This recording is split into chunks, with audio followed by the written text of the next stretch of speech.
ఇక రైతు రుణమాఫీపై తెలంగాణ రాజకీయం వేడెక్కింది. మాజీ మంత్రి హరీష్ రావు, సీఎం రేవంత్ మధ్య సవాలు ప్రతి సవాళ్ల మాటల యుద్ధం కొనసాగుతోంది. రాజీనామా పత్రం జేబులో పెట్టుకుని సిద్ధంగా ఉండాలంటూ సీఎం రేవంత్ రెడ్డి చేసిన వ్యాఖ్యలపై స్పందించిన మాజీ మంత్రి ఎమ్మెల్యే హరీష్ రావు రాజీనామా లేఖతో గన్ పార్క్ కు చేరుకున్నారు. దీంతో గన్ పార్క్ వద్ద ఉద్రిక్తత నెలకొంది.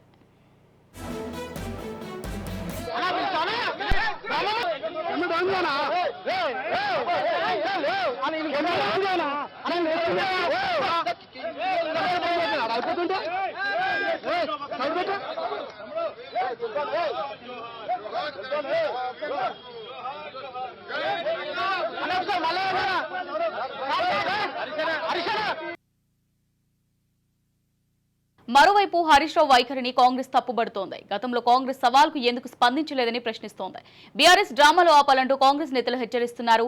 ఎలక్షన్లో లబ్ధి పొందేందుకు బీఆర్ఎస్ డ్రామాలు చేస్తుందని కాంగ్రెస్ నేతలు ఆరోపిస్తున్నారు.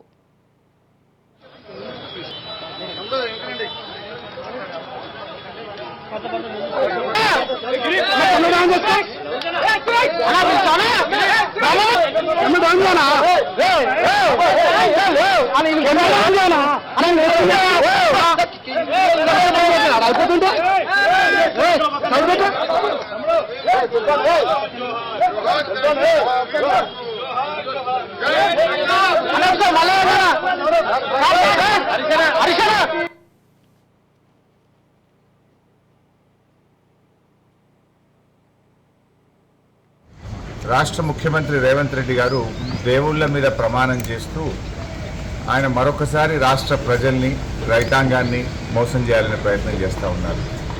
ఎందుకంటే ఎన్నికల ముందు డిసెంబర్ 9వ తేదీనే 2 లక్షల రుణమాఫీ చేస్తామని, 6 గ్యారంటీలు అమలు చేస్తామని బాండ్ పేపర్ల మీద రాసిచ్చి ఈరోజు రాష్ట్ర ప్రజల్ని కాంగ్రెస్ పార్టీ మోసం చేసింది. మోసం చేసింది చాలక మరొకసారి పార్లమెంట్ ఎన్నికల్లో కూడా ప్రజల్ని మోసం చేయాలని ప్రయత్నం చేస్తూ ఉంది. ఎందుకంటే ఈరోజు రాష్ట్రంలో ప్రజలు కాంగ్రెస్ పార్టీ మీద, ఆ ప్రభుత్వం మీద నమ్మకాన్ని కోల్పోయారు. 100 రోజుల్లో 6 గ్యారంటీలు అమలు చేస్తామని బాండ్ పేపర్ల మీద రాసిచ్చి ప్రజలకు ఇచ్చిన మాట తప్పింది కాంగ్రెస్ పార్టీ. ఒక్క విషయంలో కాదు, డిసెంబర్ 9వ తేదీనే 2 లక్షల రుణమాఫీ చేస్తామని, తొలి సంతకం 6 గ్యారంటీల మీద చేస్తామని, అసెంబ్లీలో చట్టబద్ధత తెస్తామని, 100 రోజుల్లో అమలు చేసి తీరుతామని, చివరికి సోనియా గాంధీ గారి చేత కూడా రాష్ట్ర ప్రజలకు లేఖ రాయించారు. కానీ ఈరోజు మాట తప్పినటువంటి కాంగ్రెస్ ప్రభుత్వం మళ్ళీ పార్లమెంట్ ఎన్నికల్లో ప్రజల్ని మోసం చేయడానికి ఇంకేమీ లేక ఈరోజు దేవుణ్ణి కూడా వాడుకుంటున్నటువంటి పరిస్థితి ఉన్నది. 6 గ్యారంటీలు, 13 హామీలను మీరు బాండ్ పేపర్ల మీద రాసిచ్చారు.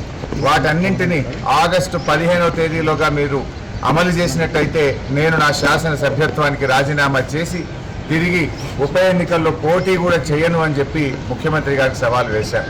ముఖ్యమంత్రి గారు కూడా గన్ పార్క్కు వచ్చి మేధావుల సమక్షంలో తన రాజీనామా పత్రాన్ని కూడా మేధావులకు అందించాలని చెప్పి నేను డిమాండ్ చేశాను.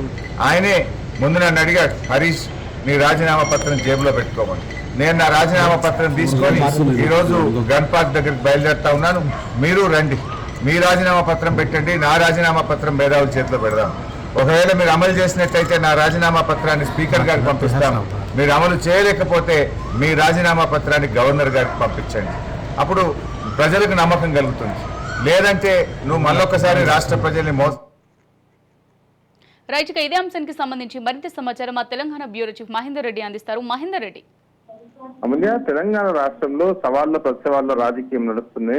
ఒకవైపు ఇప్పటికే ముఖ్యమంత్రి రేవంత్ రెడ్డి చేసినటువంటి సవాళ్లు హరీష్ రావు స్వీకరిస్తూ నేడు రాజీనామాతో ఆయన ఇక్కడ అసెంబ్లీ ఎదురుకు రావడం జరిగింది అమరణ స్థూపం వద్దకు. దానికి మొత్తంగా హరీష్ రావు ఇచ్చినటువంటి రాజీనామా లేఖను చూస్తూ స్పీకర్ ఫార్మేట్ లో లేని హరీష్ రావు లేఖ అన్నట్టు, అలాగే కాంగ్రెస్ కూడా శ్రేణిలోకి స్పందించారు.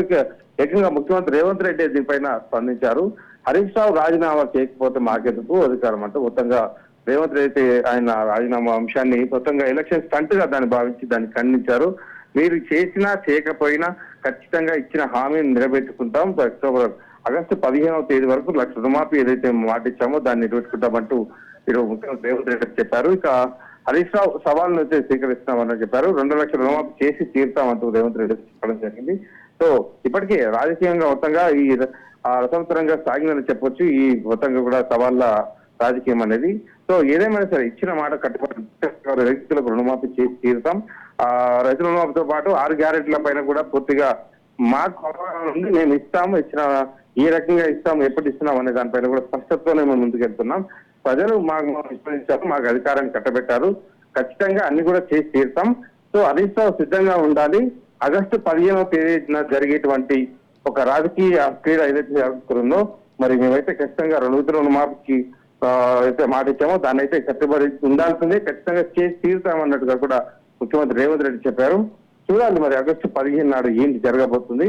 మొత్తానికి తెలంగాణ రాష్ట్రంలో సవాళ్లు ప్రతి సవాళ్ల మధ్య ఒకవైపు ఎలక్షన్ హాట్ గా ఉన్న నేపథ్యంలో మరి ఇదంతా కూడా ఎంతవరకు ఏమైనా దారితీస్తుంది, మరి ఎవరి మాట ఎవరు నిలబెట్టుకోబోతున్నారు దానిపైన తెలంగాణ ప్రజలైతే ఉత్కంఠగా ఎదురు చూసిన పరిస్థితి కనిపిస్తున్నాయి. మహేందర్ రెడ్డి, ఇప్పుడు చూసినట్టయితే స్పీకర్ ఫార్మాట్ లో రాజీనామా లేదని, అలాగే 15 లోపు రుణమాఫీ మేము చేసి బీఆర్ఎస్ మూసివేయాలని సీఎం రేవంత్ రెడ్డి చేసిన వ్యాఖ్యలపై బీఆర్ఎస్ నేతలు ఏమైనా స్పందించారా ఇప్పటివరకు? మొదటి నుంచి కూడా కాంగ్రెస్ పార్టీ నేతలు దీనిపైన స్పందిస్తూనే ఉన్నారు. హరీష్ రావు కేవలం ఎలక్షన్ స్టంట్ కాబట్టి ఆయన ఈ నిర్ణయం తీసుకున్నారు. ఒకవేళ తను నిజంగా రాజీనామా చేసే ఉద్దేశం ఉంటే, నిజంగా ఆయన మాట కట్టుబడి ఉన్నట్టయితే, సవాళ్లు స్వీకరించిన వ్యక్తి అయితే పూర్తిగా స్పీకర్ ఫార్మాట్ లో తన రాజీనామా లేఖ ఉండేది. అది ఇచ్చే తీరు కూడా వేరుండేది. కానీ దీన్ని ఒక మొత్తంగా ఒక పబ్లిసిటీ చేసుకోవడానికి దీని ఒక అవకాశంగా వాడుకుంటున్నారు తప్పితే దీంట్లో ఎలాంటి దీంతో మాట్లాడుకోవడానికి కూడా ఏం లేదు అన్నట్టు ముఖ్యమంత్రి ఖండించారు. సో దీనిపైన ఇప్పటికైతే బీఆర్ఎస్ నేతలు ఎవరైతే స్పందించలేదు, మరి ముఖ్యమంత్రి రేవంత్ రెడ్డి స్పందించారు. దీనిపైన మరి ఇంకా బీఆర్ఎస్ నుంచి ఎలాంటి వ్యక్తులు ఏం మాట్లాడబోతారు, మరి స్పీకర్ ఫార్మాట్ లో లేని రాజీనామాను మరి సవాలుకు ఎలా ముందుకు తీసుకొస్తారు దీనిపైన అనే దానిపైన అయితే ఇంకా ఎలాంటి మరి చర్చ పరిస్థితి కనిపిస్తుంది. Thank you for the updates Mahender Reddy.